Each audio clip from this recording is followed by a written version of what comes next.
এই ভিডিওর মূল বিষয়বস্তু হচ্ছে সুপ্রিম কোর্টের নির্দেশ না মানায় পাঠানো হলো আদালত অবমাননার নোটিশ রাজ্যকে। ইউনিটি ফোরামের তরফ থেকে আদালত অবমাননার নোটিশ পাঠানো হয়েছে। সেটা দেখার আগে আমরা একটা নিউজ চ্যানেলের একটা ফুটেজ দেখাবো। তার কারণ অনেকেই আমাদেরকে কমেন্ট করে জানান যে আমাদের আপডেট নাকি সঠিক নয়। তো সেই জন্য আমাদের আপডেট বেরোনোর 2 ঘন্টা পরে নিউজ চ্যানেলে একটা আপডেট বেরিয়েছে, তার একটুখানি ফুটেজ আমি আপনাদের সামনে রাখলাম। তারপরে আমরা মূল ভিডিওর যে বিষয়বস্তু অর্থাৎ সেই নোটিশ নিয়ে দেখব।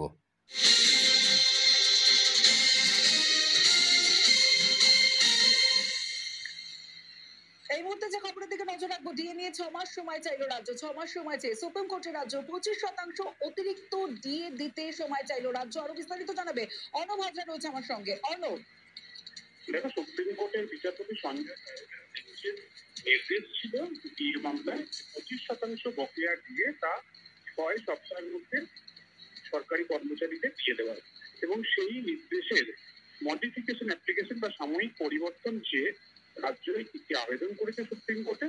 এবং সেক্ষেত্রে এই যে সময়সীমা বলা হয়েছিল যেটা আজই শেষ হচ্ছে, সেক্ষেত্রে এই সময়সীমা আরো বাড়ানোর জন্য রাজ্য আবেদন করেছে এবং আগামী আরো 6 মাস সময় চাওয়া হয়েছে।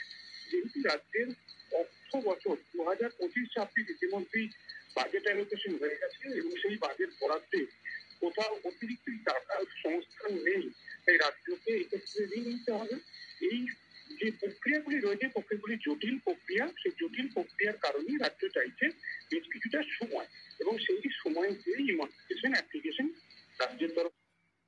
এই দেখুন যে নোটিশ, আজ 27শে জুন 2025 পশ্চিমবঙ্গ রাজ্য সরকারি কর্মীদের বকেয়া মহার্ঘ ভাতা সংক্রান্ত মামলার একটা গুরুত্বপূর্ণ দিন। সুপ্রিম কোর্টের যে বেঁধে দেওয়া 25% বকেয়া ডিএ মেটানোর সময়সীমা আজই শেষ হচ্ছে। নির্দেশ পালনে রাজ্য সরকারের পক্ষ থেকে কোনো পদক্ষেপ না আসায় কর্মচারী সংগঠন এবার সরাসরি সংঘাতের পথেই গেছে এবং রাজ্যের মুখ্য সচিব ও অর্থ সচিবকে ইমেল মারফত এই যে দেখতে পাচ্ছেন এই নোটিশটি পাঠানো হয়েছে। এটা আদালত অবমাননার নোটিশ হিসাবেই গণ্য করা হবে। আজকে রাত 12টার আগে পর্যন্ত সময় রয়েছে রাজ্যের হাতে, তার মধ্যে যদি বিজ্ঞপ্তি না জারি করে। তো ইতিমধ্যে আপনারা জানেন যে এই যে ফুটেজে আপনারা দেখলেন এবং আমি পূর্ববর্তী ভিডিওতেও জানিয়েছি যে অটোমেটিক কিন্তু এই যে রাজ্য সরকার চলে গেছে সুপ্রিম কোর্টে। সুপ্রিম কোর্টের একটা মডিফিকেশান আবেদন করেছে, যে ডিএর মডিফিকেশান আবেদন, যে ডিএর যে রায় সেই রায়ের মডিফিকেশান আবেদন করেছে এবং 6 মাস সময় চেয়েছে সুপ্রিম কোর্টের কাছে। 6 মান্থ সময় চাওয়া হয়েছে। তো সুতরাং আদালত অবমাননার নোটিশ তো তারা পাবেই এবং যথারীতি এই নোটিশ তাদেরকে পাঠানো হয়েছে, তাদের আইনজীবী মারফত ইমেল করে পাঠানো হয়েছে এবং তার হার্ড কপি আগামী সোমবার নবান্নে পাঠিয়ে দেওয়া হবে। মূল দাবি কি?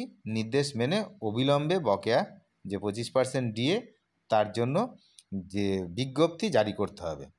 তো বিজ্ঞপ্তি আজ রাত 12টার মধ্যে যদি জারি করে তাহলে কিন্তু আদালত অবমাননার কেসটা হবে না, না হলে কিন্তু কোর্ট কন্টেম্প্ট হয়ে যাচ্ছে।